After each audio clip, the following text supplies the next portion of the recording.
Hi, it's Jacob. In case you haven't heard, I just launched a brand new podcast with my wife, Blake, which is all about how to be your own boss. It's called the BYOB Podcast. Together, we have over 2 decades of entrepreneurial experience, and we are both 7-figure entrepreneurs, authors, speakers, parents, and partners in everything we do. If you want to learn how to be your own boss, check it out at byobpodcast.com or take our quiz to see if you have what it takes to be an entrepreneur at beyourownbossquiz.com. Make sure to follow me on Spotify or subscribe to the show on your favorite platform. You can do so easily by going to futureofworkpodcast.com. And lastly, please do me a favor, rate the podcast on Apple Podcasts or whatever your preferred platform is. It really helps spread the word about the show, and I personally appreciate it. I was probably one of the least likely people to run HR because I'm a pretty direct, very hard charging, very sales focused, very numbers focused type of person. When they put me into HR, a position that the gentleman was the president at the time offered me the job, and I turned it down 4 times because I kept thinking, I don't want to go into HR. I'm a hardcore business person. What would I want to go into HR for? That's going to derail my career opportunities. I'm going to be pushed over to the side. That was the best job I had for changing my perspective on the value of people in an organization. And I would not be the leader I am today if I had not had that time in HR. That's Kathy Mazzarella, Chairman, President, and CEO at Graybar, a wholesale distribution company that's been around for 151 years. The company has around 8,700 employees and $7.5 billion in revenue. Kathy is one of just 37 women leading Fortune 500 companies, and she was one of the CEOs I was able to interview for my new book, The Future Leader.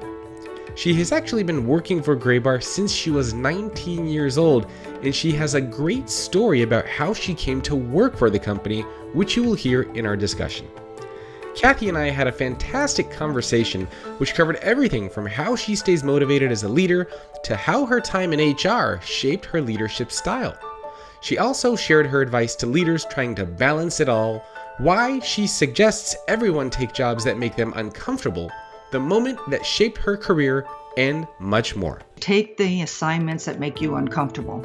You learn the most about yourself and you develop the most skills when you're thrown into an environment where you're not the expert. When you're the expert, you tend to get into autopilot mode. You're very comfortable in your lane, you stay in your lane. And it's really fun to be the expert, that everybody comes to you to ask you your opinion on a particular topic. It's very uncomfortable to go into a position where you have no grounding, but you also really challenge yourself. The world is changing quickly. What do you need to know and do in order to be successful now and in the future?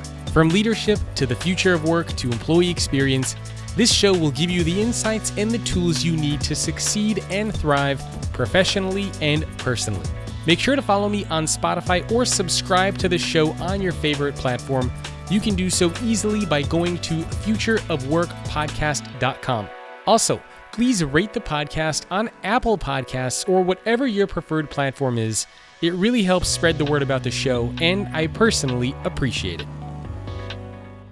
Hello, everyone. Welcome to another episode of The Future of Work with Jacob Morgan. My guest today is Kathy Mazzarella, Chairman, President, and CEO of Graybar. Kathy, thank you for joining me. Well, thank you for inviting me to visit with you today. Of course. And for those of you listening who are not familiar, Kathy's one of the CEOs that I interviewed for my book, The Future Leader. So if you read the book, chances are you saw some of Kathy's insights from there. So Kathy, before we get started, I always love to ask guests a little bit about themselves. You actually have a very fascinating story that I learned about as far as how you even started at Graybar. So can you share just a little bit about your background and how you actually ended up at the company? Sure. So I've been with Graybar for almost 41 years now, and I'm in my 9th year as president. So I've had a very long career. I actually started at the age of 19 I had decided to drop out of college. I had a scholarship, a full scholarship to the University of Rochester in science and math, and I decided I didn't want to be a doctor. So called my parents and said, I'm going to drop out of school. I need to come home. That did not go over well, as you can imagine. So my parents had moved to the San Francisco Bay Area, and I had not grown up there. So I flew to San Francisco, moved in with them, and about 3 days after I got there, we mutually decided that I needed to get a job and get out of the house. So I went on a job interview and got lost on my way to the interview. Went in to ask for directions, and the woman at the front desk asked me if I was looking for a job. I said, yeah. She said, we're hiring. Do you want to take the test? I said, sure. And then 3 days later, I started at Graybar in an entry level job making $5 an hour as a customer service rep. And fast forward, 40 years later, and I have the privilege to serve as the president, which is remarkable, absolutely remarkable. Do you remember the company that you were on the way to interview for before you got lost? Yeah, it was a company called Genetech, which was at the time a startup. It's no longer a startup. It's a pretty big company. And because I thought I was going to do research of some type, since my background really was in science, and it literally was around the corner from the Graybar office. Several years later, I went in search of it, and it was around the block. So it was just a very weird situation. How life throws you for a loop, and it turns out to be a good thing. Yeah, it's kind of funny. What would have happened if you didn't get lost and you actually ended up at that other company? I don't know. I would say most likely I wouldn't have the wonderful life I have. It would be different. May still be great, but I've had an outstanding career. I've had a great personal life. I have good friends. So, overall, this is probably a blessing. And so I'm actually in the Bay Area as well. So glad to hear that you were you were in San Francisco for a while, and now you are in St. Louis, right? Yep, our headquarters, Graybar's headquarters, are in St. Louis. We moved from New York City. We were in Manhattan. We moved to St. Louis in 1982. Very cool. And I always have to remind people that St. Louis is the chess capital of the United States, and I'm a huge Yes, fan it of chess. is. Yeah, that is very good. Yes, we have the museum. Yeah. The Chess Hall of Fame. You have the St. Louis Chess Club. I actually take lessons with a chess grandmaster who goes to St. Louis University and is a part of their chess team there. So I'm like a little bit of a chess nerd. Wow. Yeah. But I digress. I mean, if those people who are interested in chess, we can always talk about that later. But I love that you started off making $5 an hour and eventually worked your way up. And I was looking at your LinkedIn profile and I saw that you actually started. So you did sales, you did product management, you did HR, you did marketing, you did strategic planning, customer service and support, and operations. So you worked in pretty much every aspect of the Graybar business, and I probably even missed one or two. Yeah, I was very fortunate that I had a lot of opportunities. People ask me all the time, how could you stay at a company that long? Because in today's world, that is really, people would call me a dinosaur because, people bounce around a lot. Well, if you think about it, I've had like 15 positions. And so the fact that every couple years they gave me a new opportunity to learn a new part of the business is probably one of the biggest reasons I stayed. Plus, when I was hired, I told him I wanted to be president someday. And the guy that hired me, I still see him once a year at a retiree reunion. He laughed. And when I became president, he came up to me and he said, hey, if I would have known what you were really like, you know, I might have been scared off from you. I thought you were this sweet little thing. Wow. Did I have that one wrong? So it was pretty fortuitous for me too that I moved to St. Louis where the headquarters had moved to get married. My husband to be was getting his PhD at St. Louis University. So I requested a transfer and Graybar moved me here. And then I was very fortunate to get promoted in our field operation and then moved to headquarters when I was 34 years old. So, Wow. yeah, I've been very, very fortunate. I love that you told Were you telling this to the existing president that you wanted to be president, or the hiring manager? It was my hiring manager, and at the time there weren't that many women in the business. There still isn't, but there back then, 40 years ago, it was a different world, different work world, Yeah. world too. And so I was 19. I was a college dropout. There were maybe 3 or 4 women in the office, and most of them were in accounting or in a secretarial support, administrative support. And so for somebody telling him that I'm going to become president of the company someday, it was probably pretty surprising. He humored me. He didn't chuckle to my face or anything. He might have done it behind my back, but he gave me a chance, and that's all you can ask for. Yeah, and I really want to talk about what that journey was like. But first, before we jump into that, I'm curious, do you think the fact that you worked in all these different aspects of the business, did that contribute or shape your leadership approach? In other words, let's just say you were in HR at the company for 30 years and then eventually ended up becoming the CEO after only being in one role. Would your perspective have been different as far as being the leader of that company? Yes, I think the best leaders have the broadest experience because you gain an appreciation of how interconnected your business is, and also the roles and responsibilities in the different elements of the business. It's very, very easy to look at somebody's role in a company and say, well, I would do it differently, right? And I remember coming up in the ranks, I would look at people in different functions and I would say, that job looks so much easier than whatever job I was doing at the time. And, if I was in that job, I would do it like this, or why don't they do that? Well, then I get into the job and all of a sudden I realize it's a lot more complex than what it looked like from the outside. So it allowed me to gain a much better appreciation for the roles and responsibilities within the organization. And it really shaped me in my view when I took over HR. I was probably one of the least likely people to run HR because I'm a pretty direct, very hard charging, very sales focused, very numbers focused type of person. When they put me into HR, a position that the gentleman was the president at the time offered me the job, and I turned it down 4 times because I kept thinking, I don't want to go into HR. I'm a hardcore business person. What would I want to go into HR for? That's going to derail my career opportunities. I'm going to be pushed over to the side. That was the best job I had for changing my perspective on the value of people in an organization. And I would not be the leader I am today if I had not had that time in HR. That's fascinating. So for a lot of people who are listening to this, they are in leadership in some capacity. I mean, they might be mid-level leaders, entry-level leaders. Would you say that a fair piece of advice for them would be to try to find other avenues in their company to lead other teams, other departments, or to kind of stay in their current role and kind of ascend the ranks that way? You could do either. For me personally, I recommend this to my daughters, is to take the assignments that make you uncomfortable. You learn the most about yourself and you develop the most skills when you're thrown into an environment where you're not the expert. When you're the expert, you tend to get into autopilot mode. You're very comfortable in your lane. You stay in your lane.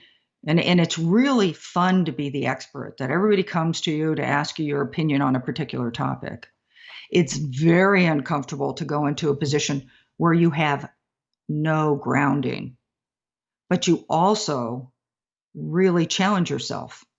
I've told people in the past, take the job that you're the least qualified for because you're going to learn the most. You're going to work harder than you've ever worked. You're going to challenge yourself. You're going to have to lean and depend on your team more if you don't know the topic, right? Yeah. I mean, if you're the expert, why do you have to ask other people for their input? If you have no idea what's going on, but you're a quick learner and you know how to listen and get the best out of your team, I think those are the assignments that you want to take.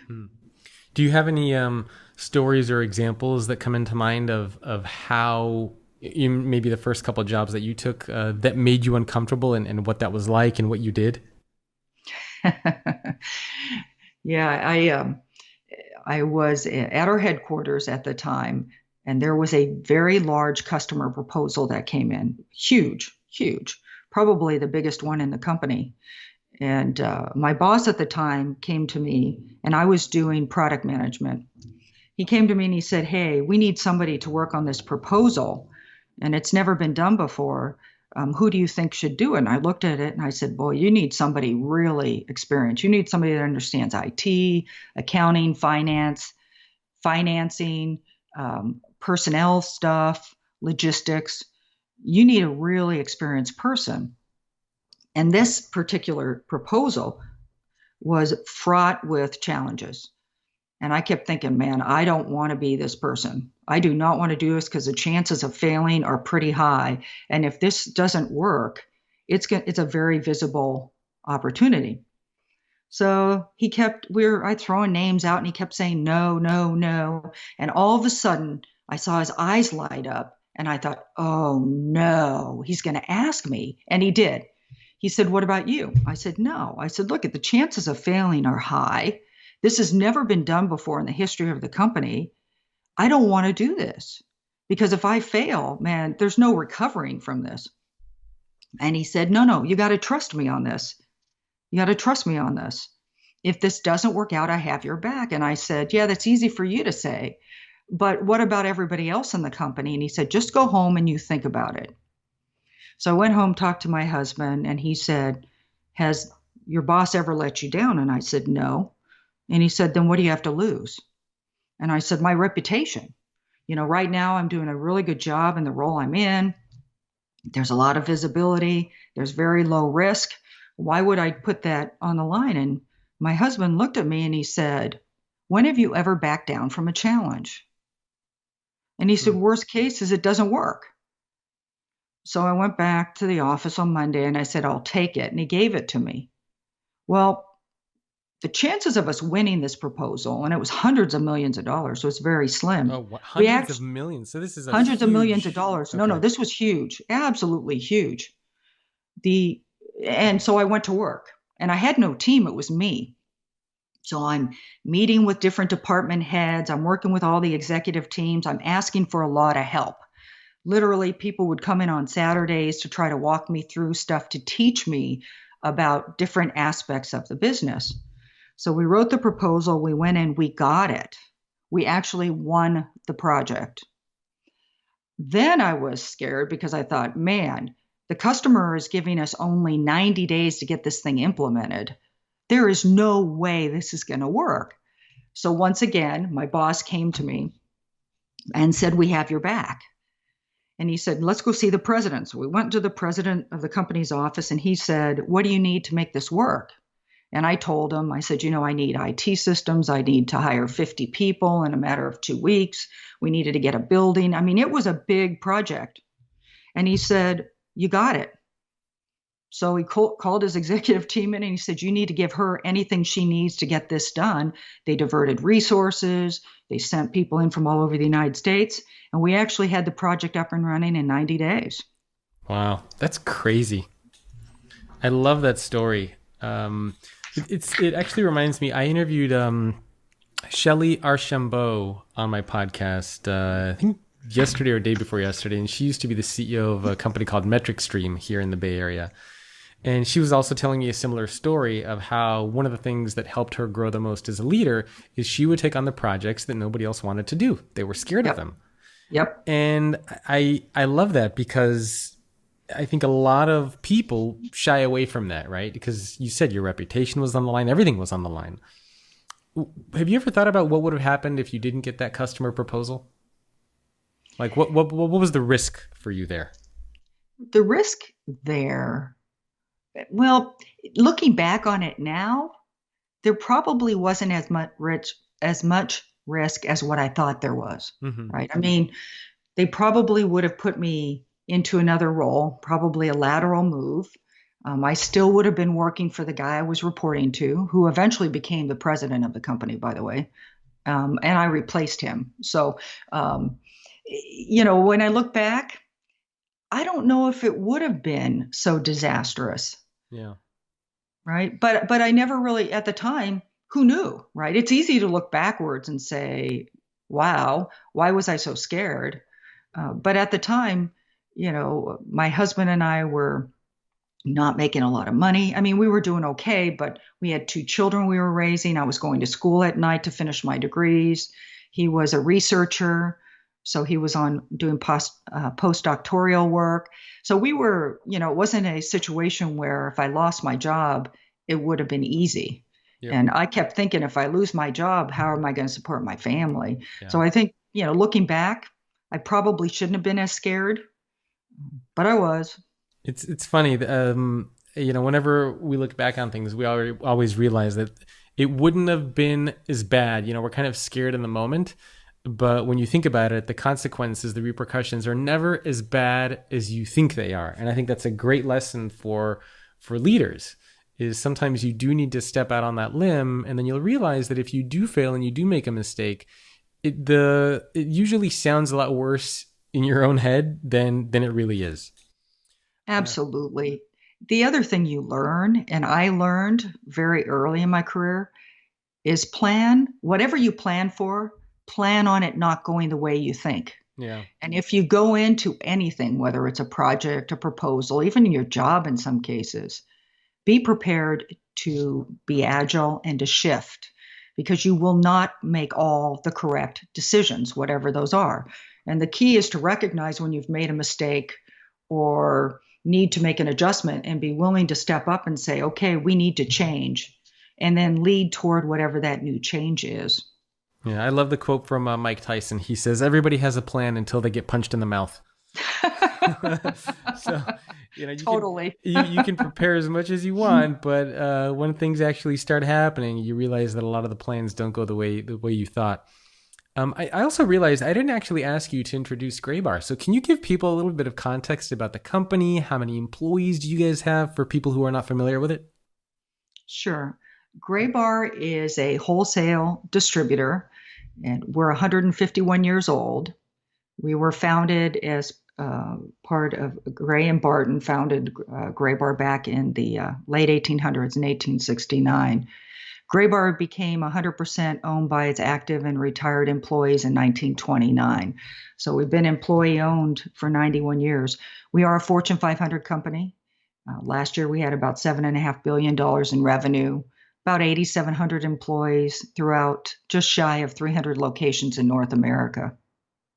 So massive company. And the other thing is you're one of the very few female CEOs of a Fortune 500 company. I think the last number I heard, there was 37 or 38 female CEOs on the Fortune 500 list.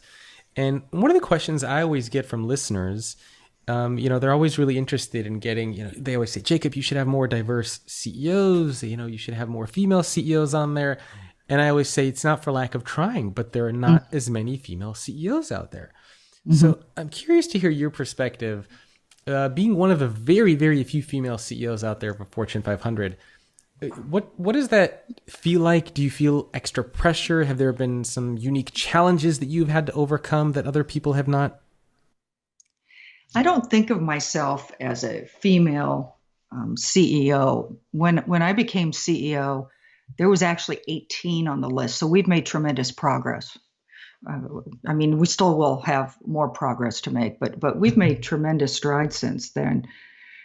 It's great to see more and more women moving into senior leadership roles.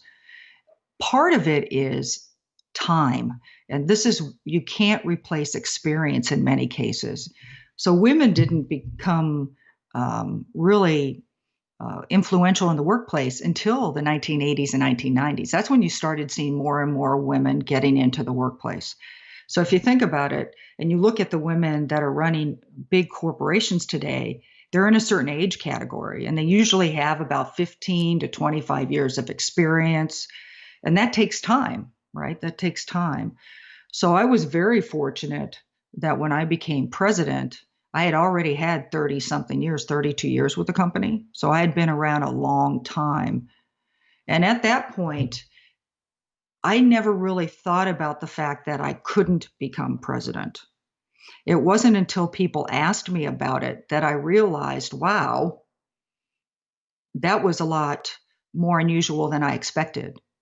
Because as I went through my career, yeah, people kind of dismissed it. People said to me, you'll never be the president because in our industry, we'll never have a woman president. Wow. So people actually said that to you. Oh, yeah. Oh, yeah. I had people tell me I didn't fit. I didn't fit the company. Wow. We're primarily in electrical distribution and communications distribution, which is a very male dominated industry. We deal with a lot of construction companies, which again is a very male dominated industry. But I really never even thought about that. I just thought I had to do a good job and work hard and, meet people. And when I said I was going to do something, I would make sure I did it.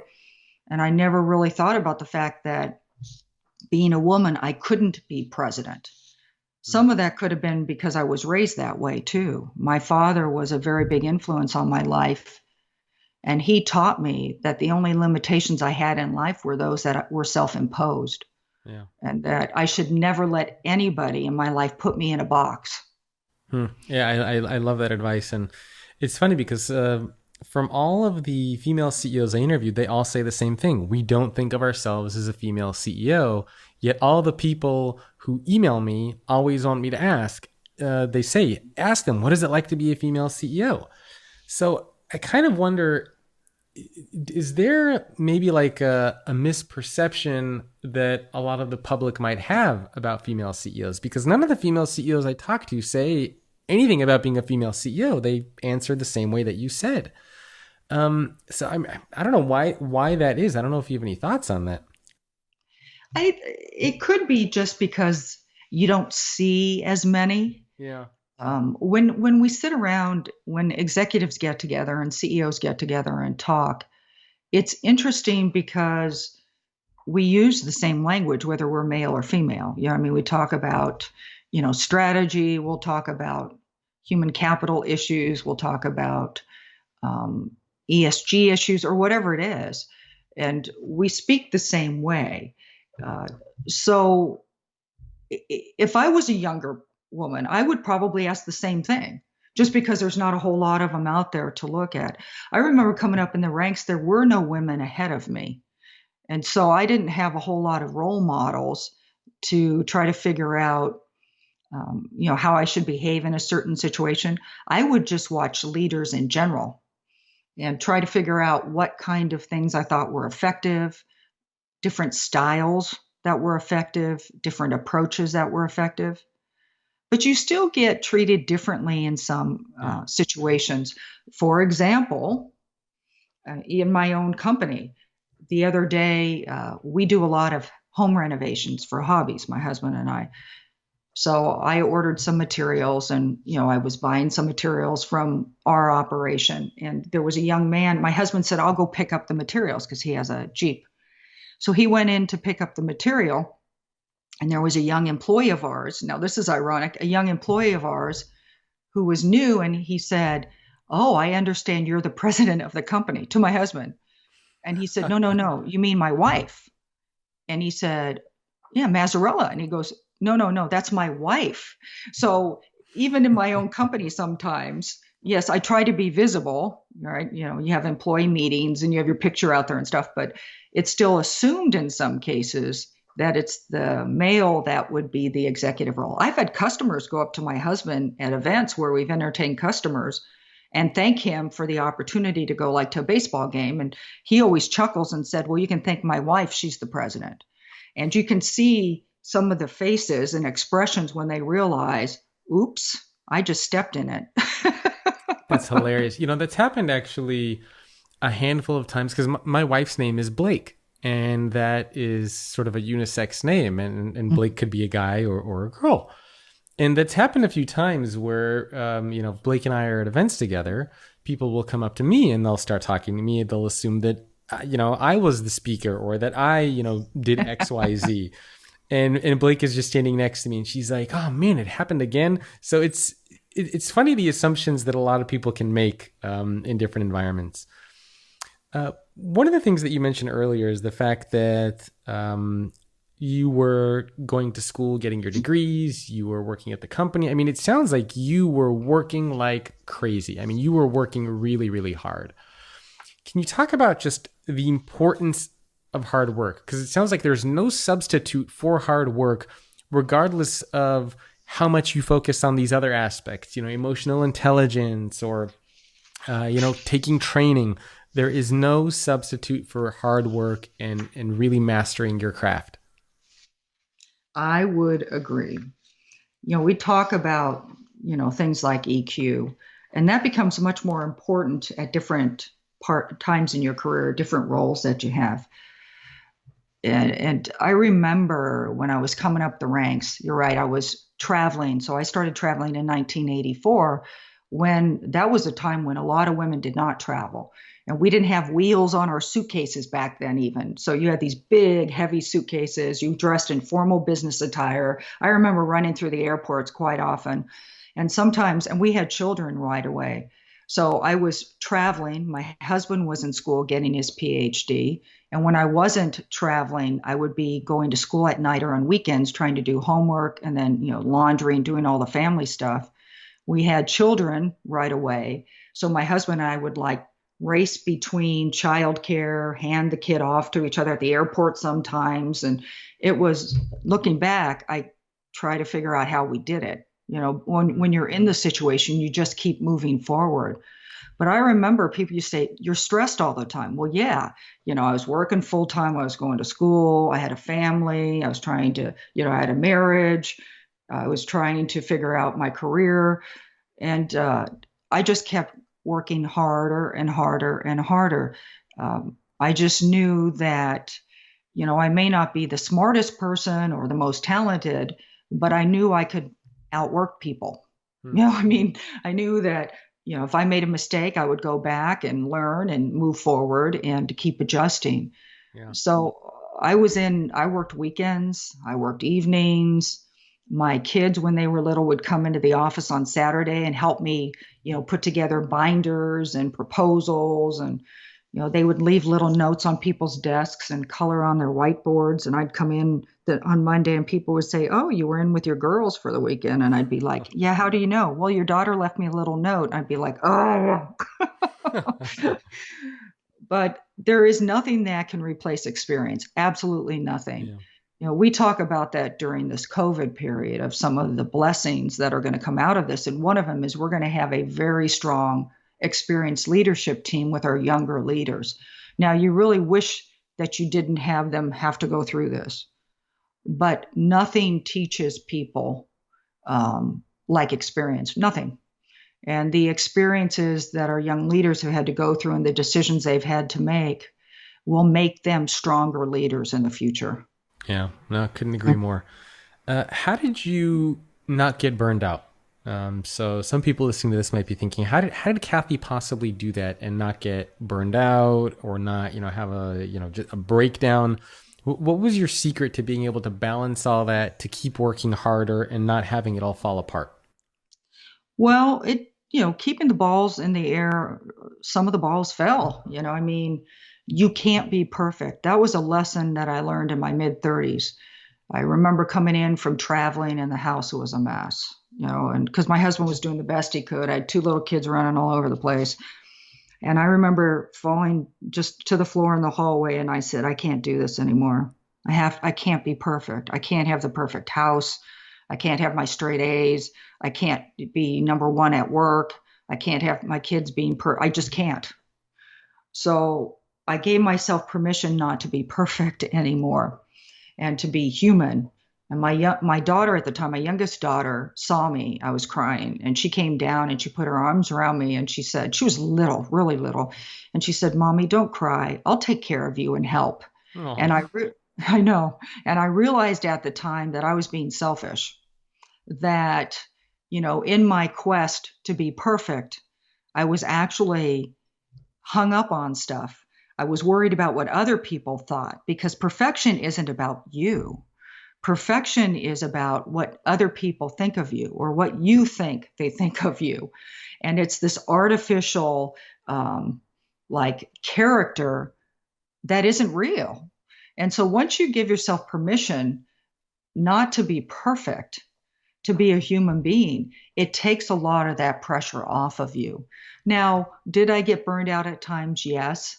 Was I irritable? Yes. Was I the best mom I could have been? I'm not going to be the judge of that, but I could say I probably could have been better. Could I have been a better worker? Probably.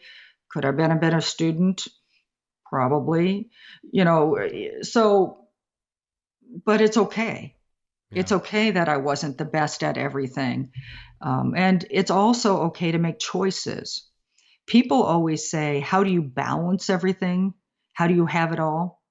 Well, you don't balance it. You basically learn how to make choices. And at different times in your life, you put more emphasis on your job. And then at a different time, your life, something will happen and you may have to focus more on your family, right? Or on a relationship. It's about making life choices and understanding that it's going to be okay in the long run.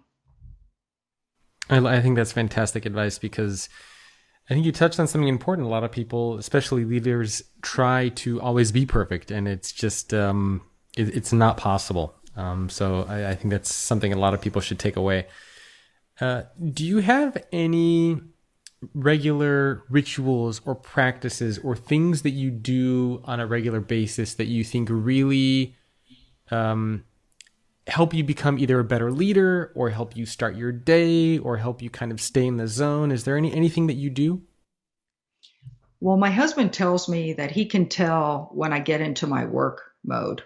Apparently, in the morning, he sees the evolution. He always laughs because he says, as you get dressed up in your business attire, I can see your head is focused. You start focusing on work. I have a pretty basic routine. I get up at 4 o'clock every morning. I have several cups of coffee. I read. 4 a.m. Yeah. Yeah, basic 4 a.m. The usual. Yeah. Well, So and funny. I used to be even better, where I used to go and work out regularly, blah, blah, blah, blah, blah. I don't do as much of that anymore. I get up, I read, I watch half an hour news. I've limited myself, especially during the pandemic, to just a half an hour because it's not pleasant stuff usually you're seeing. And then I do a lot of reading for about an hour. Then I get ready and start doing emails. Usually I start doing emails because my reports come in about 4 o'clock. So about 4:30 or 5, I'll start sending off notes, which I'm very exhausting to work for because I send notes starting at 4 o'clock in the morning. I don't expect people to respond at 4 o'clock. It's just that this way I have my routine. Okay. I have my certain questions I want to ask, and then I start again, usually now conference calls, video calls, different meetings. But, by 7 o'clock, it's full on work. It's usually by 6, I'm usually in the office or on some kind of video chat. And then 7, it's full on work. Usually I would travel, except of course this year's different. And I would travel and you'd have lunch with a customer. You'd meet with all the employees during the day. You'd travel around, visit more customers, and then we'd have a client dinner and usually go to bed about 10 o'clock at night, and then you'd start all over again. I used to be a competitive martial artist. So Wow. I was a state champion at one point. So I used to work out, 4 to 5 days a week with that. I don't do as much of that now, but I do try to walk, 5 to 6 miles at least 5 times a week. And then when I can, I'll try to go hiking because I do like to hike and get outdoors just to get movement because it clears my mind. So I don't really have a defined routine other than I do get up at 4 o'clock in the morning, bless the people's hearts that work with me. Yeah, no, that's pretty early. What keeps you going? Because it seems like, it's hard work, it's early hours, it's traveling. There's a lot that as a leader of such a big company you're responsible for. Do you ever wake up in the morning and just be like, oh, I am exhausted, I don't want to do this? Like, how do you find the energy, the motivation, the drive to keep leading your company and your team every single day? being the CEO of one of the largest and oldest employee-owned companies in the United States, there's a tremendous responsibility or sense of responsibility for all the families that are counting on you, right? I mean, these people are counting on you to make the big decisions, and they get up every day and do their best to take care of their customers and them and each other and the communities and stuff like this.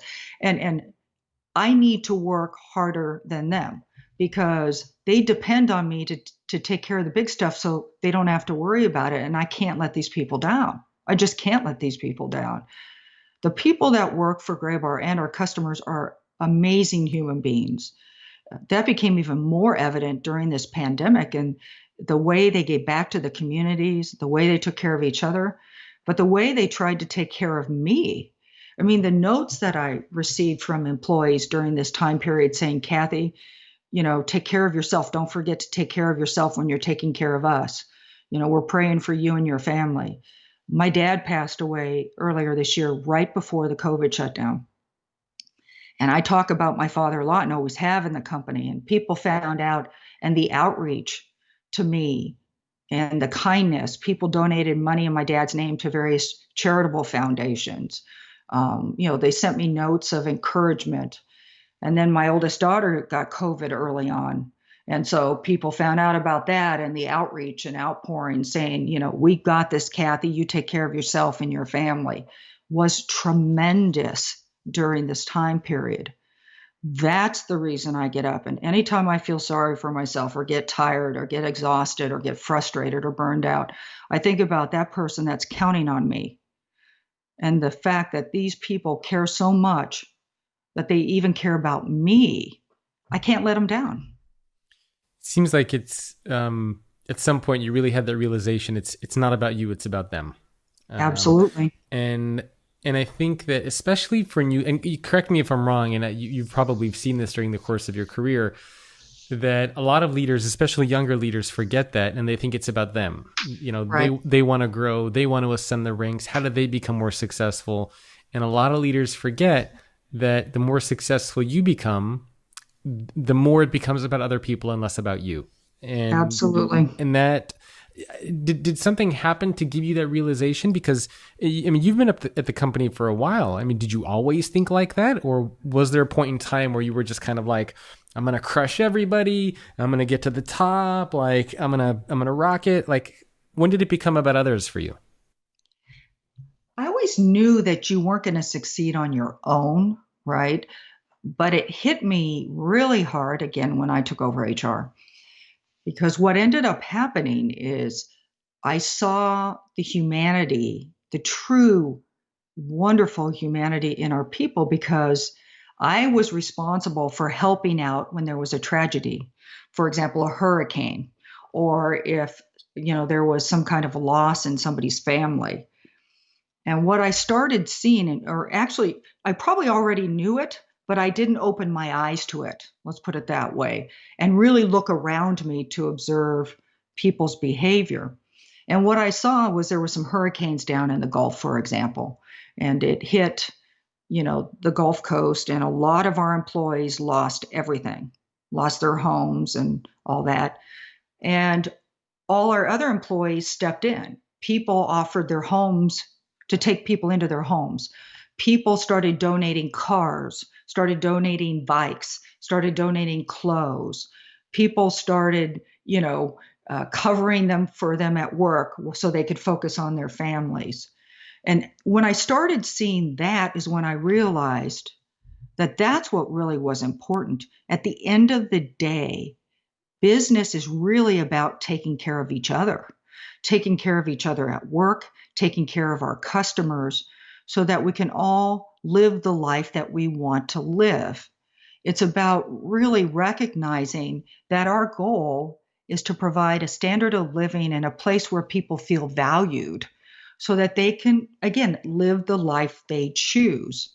And if we help each other out and focus on what we can do to take care of each other or to help each other recognize our potential, then we all win, right? Yeah. And that was a real sobering time for me, because I realized, it doesn't matter what I do at all. What matters is how we can move everybody forward to have a better life. Yeah. No, that's I love that. That's a fantastic, and it kind of also makes me wonder if all leaders at some point shouldn't have experience in HR in seeing the humanity of the business, right? Because so many different roles, you maybe feel isolated from that, and you don't see the people coming together, how they help each other, how they support each other. So I think that is a really, really important piece of advice for all leaders who want to become better at what they do. Mm-hmm. How would your employees at Graybar describe you?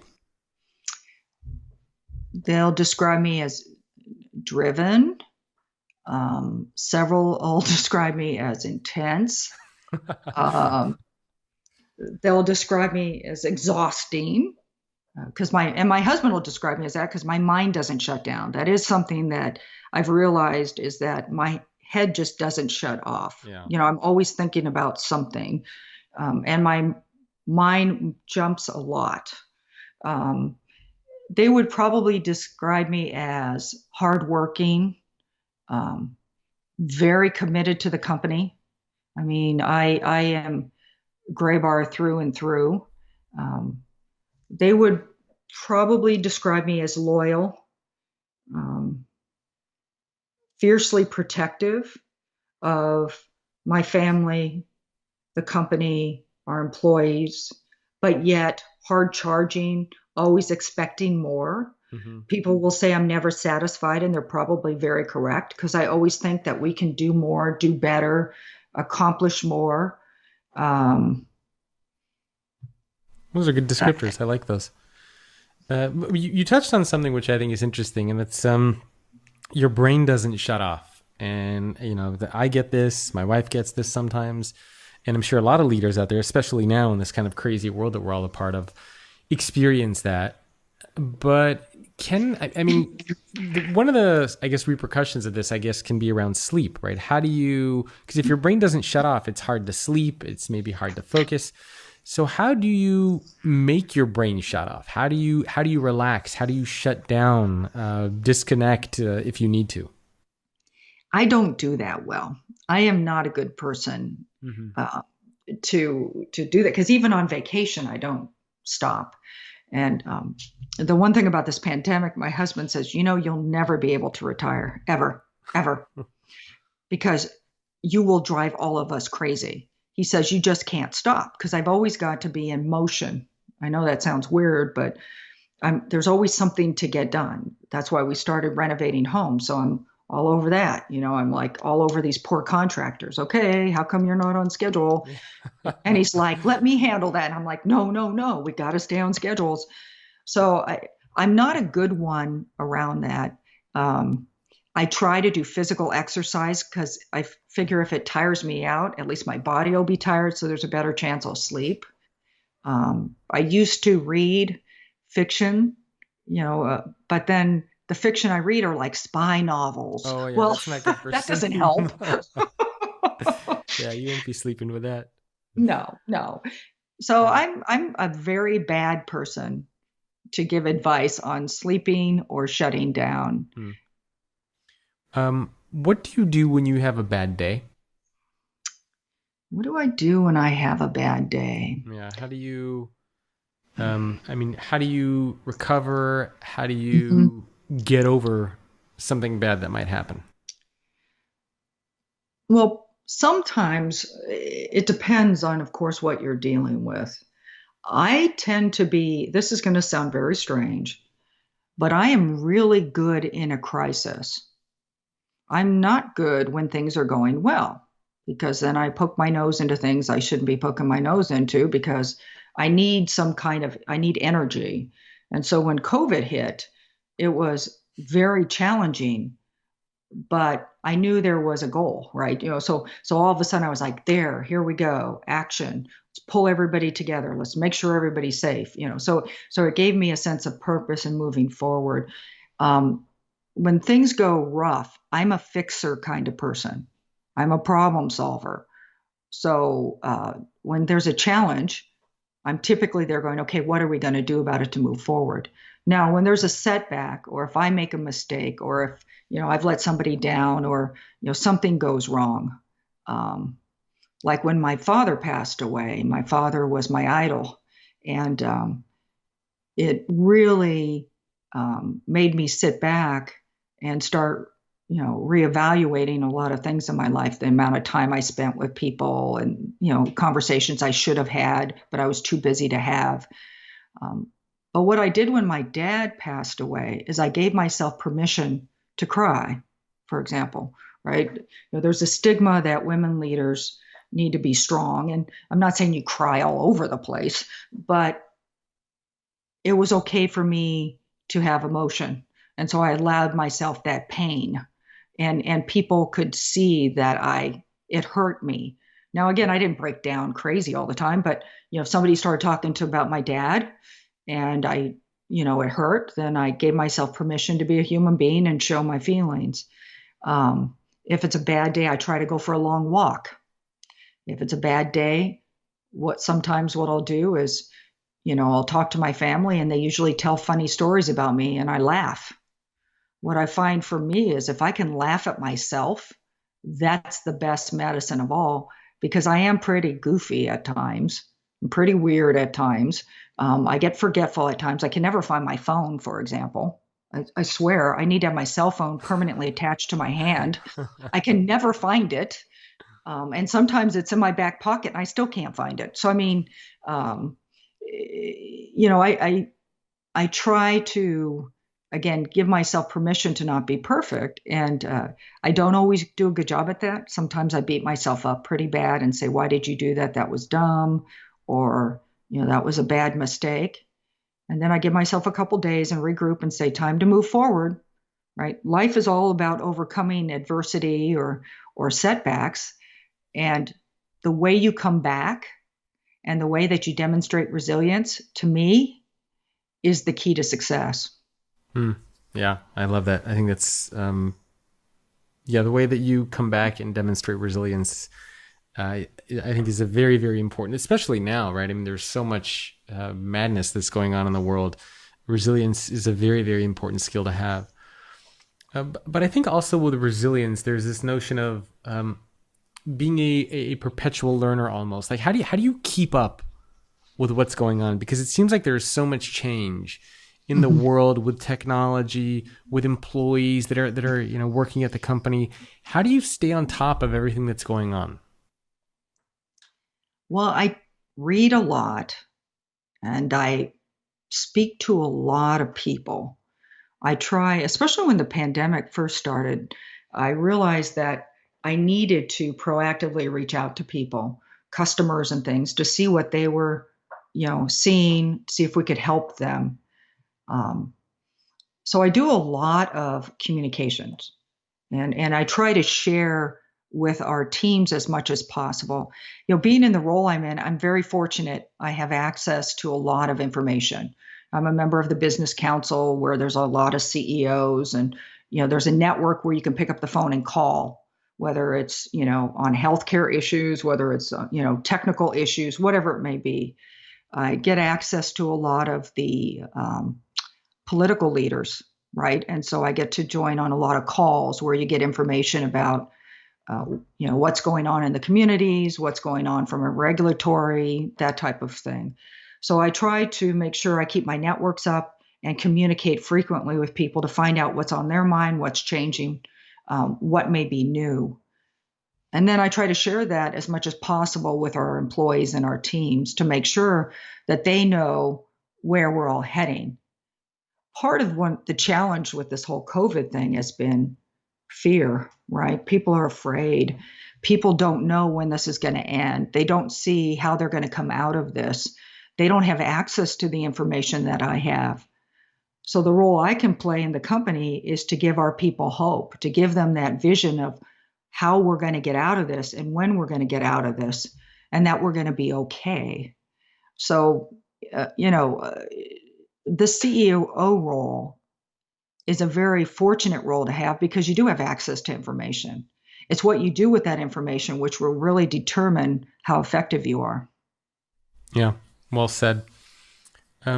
When you look over the course of your career, are there a couple moments, or is there a moment that you can point to that most shaped your approach to leadership or to who you are as a person? Um, yeah, it was when I was passed over for a big promotion. I was a vice president in the company, and there was a senior role that was open, and it was between myself and this other gentleman, and it was a board position. It was a big deal, and I didn't get the job. And I was told that I wasn't ready for the job, that they didn't see me in that role. And I was devastated. I had worked so hard. I had sacrificed, my family had sacrificed a lot, right? Me working on weekends and traveling and things. So my family had also gone on this journey with me, and we gave up a lot. And I thought, I'm done. This is it. And I called my dad, and my dad said, stop feeling sorry for yourself. Everybody's going to watch how you recover. This will determine your future in leadership. So make that call now and step up. So I sat there and I said, Dad, it doesn't matter. He goes, no, people are watching you, right? Not everybody gets the jobs they want or the roles they have. It's how you recover. And my dad said one of the biggest mistakes he ever made in his career is when he didn't get a promotion, he left the organization. And that was the biggest mistake he ever made. He said, don't do the same thing. So I picked up the phone and called the guy that got the job and congratulated him and said, let me know what I can do to help you, because I was reporting to him now. And I said, I want to make sure that you're successful in this new role. Well, fast forward several years later, when we had the CEO, succession planning, and one of the gentlemen who was voting commented that he saw how I handled this setback, and it changed his entire opinion of me. Because prior to that, he thought that I was all about myself, right? It was always about the next goal, the next, career change, whatever it may be. So it was about me. As he always thought it was about me and, me advancing. And when he saw that I had the setback and I stepped up, he realized that I was all about the company, that I had made that shift from my career being about me to my career being about what was the best for the company. And he said it totally changed his perspective of me. Love Boy, that my story. dad was a very wise man. Yeah, I love that story. And I'm trying to think of, how do you, I suppose the big lesson there for a lot of leaders, well, there are a few. One, it sounds like when something doesn't go your way, don't run away, right? I mean, you need to kind of face the circumstance, face the situation, and not cower and not think you need to leave the company or abandon it. And second, and I'm trying to think exactly how to phrase this lesson, but when somebody else gets promoted, and I don't know what you would call it, but like you said, you could have been upset. You could have been like, I'm going to sabotage this person. I'm going to go for this person. I'm going to take their job. But instead you said, how am I going to help you? And I'm trying to figure out exactly how to phrase that. I don't know if you have any suggestions for that, but it sounds like it's taking ego out of the equation, taking yourself out of the equation, and just doing what's best. Part of it is, what are your values? Yeah. Right. And for me, I really respect the company and realize that at the end of the day, we need to move the company forward. Right. And so when you move from I to we, that makes a huge difference, right? When you move from me to a team, that makes a huge difference. And you realize that it's a collective effort. Is it always easy? Absolutely not. But I was very fortunate that I worked for a company where we shared the same values. And for me, it was always important that like my family succeed, right? So it was a natural for me that my team needed to succeed, the company needed to succeed, and they needed me to step into this role to support this new leader. It's ironic because the gentleman who got that job now reports to me. So the one who was promoted over you, who you helped, now reports to you. correct. And he's probably one of my strongest, partners. He leads our field operations, and he and I get along great. Wow. Yeah. I love that. I mean, you have so many fascinating stories, and I know we're almost out of time, but maybe I can wrap up with one, maybe two questions. And that is, when you think over the course of your career and everything that you've learned and experienced, what do you think the best leadership lessons are that you would like to share with listeners? The first is never settle for status quo, right? Whatever you want to be. And you don't have to be the CEO. You can be the best leader of a division. You can be the best community leader. Whatever it is you want to do, is aim high. Don't settle, right? Because if you settle, then you're never going to recognize your full potential, and you're never going to develop the gifts that we all have. We all have special gifts, and our gifts are to be developed so that we can share it with others, to help others become better, right? To move everybody forward. You need to also be true to who you are and stand up for what you believe in, regardless. I mean, if you're in a situation in a business environment and it doesn't feel right, walk away. I tell our young leaders all the time, if it doesn't feel right and you walk from a business transaction, you will never lose your job. I have your back. But if it doesn't feel right and you take that contract or whatever it may be, and it's bad, you will lose your job. Because you got to stand up for it. There's a level of integrity, and you know what's right and you know what's wrong. Never sacrifice it. Once you lose your integrity, you lose everything. You lose everything. Yeah. And no career and no business environment or whatever it is you're trying to do is worth losing your soul. It's not. Yeah. Right? Use the setbacks to build strength and resilience, of course. And then the final thing about leadership, and this is something that I think about a lot working for a company that has the tenure that our company has, is my objective as the leader is to try to leave things better than it was when I took over, so that the next generation that's coming behind me can build upon that. Yeah. And I think those are fantastic leadership lessons. It's funny because, people who are listening don't know this, but before we started the recording, you said, well, this might be kind of boring. I don't know if I have anything to share. and this was honestly probably one of my favorite interviews that I've done in the 500 plus interviews that I've done. So, I mean, the stories, the insights, just you being so honest, I really, really love that. So thank you for taking time out of your day to share your perspectives with me. Where can people go to learn more about you? I don't know if you have a blog, if you tweet, if you share any of your insights anywhere out there in the world, but anything that you want to mention for people to check out, please feel free to do so. Well, I put a lot out on LinkedIn. I love LinkedIn. I absolutely love LinkedIn. I think what I like about it is it's a very professional venue, right? You can also find out about the company, which would be great if you just go to www.graybar.com. There's stuff out there on me. My daughter is my youngest daughter. She's adorable. She's an adult. I shouldn't say she's adorable. She'll get mad at me, but she wants to do this whole series on me, so she's recording me.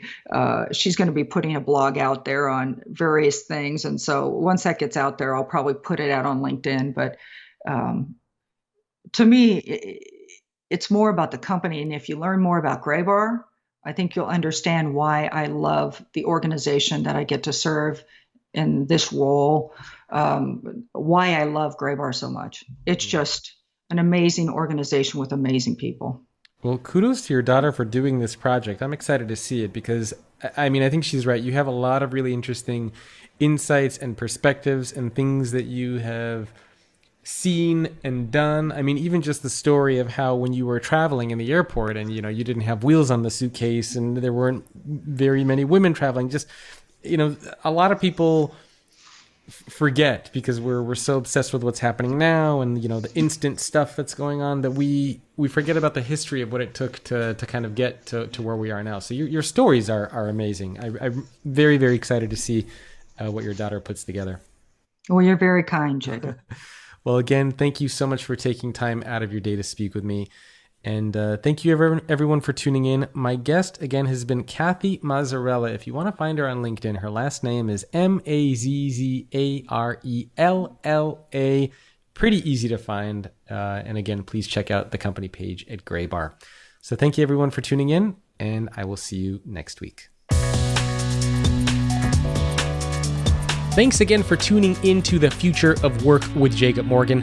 I hope you enjoyed the show. Please remember to follow me on Spotify, subscribe on Apple Podcasts or your favorite platform at futureofworkpodcast.com. And also, don't forget to check out my brand new podcast on entrepreneurship with my wife, Blake, at byobpodcast.com. If you want to reach out to me about sponsoring the show, or if you just have feedback for me, please send me an email, jacob@thefutureorganization.com. And of course, I would love a review or a rating on Apple Podcasts or whatever your preferred channel is.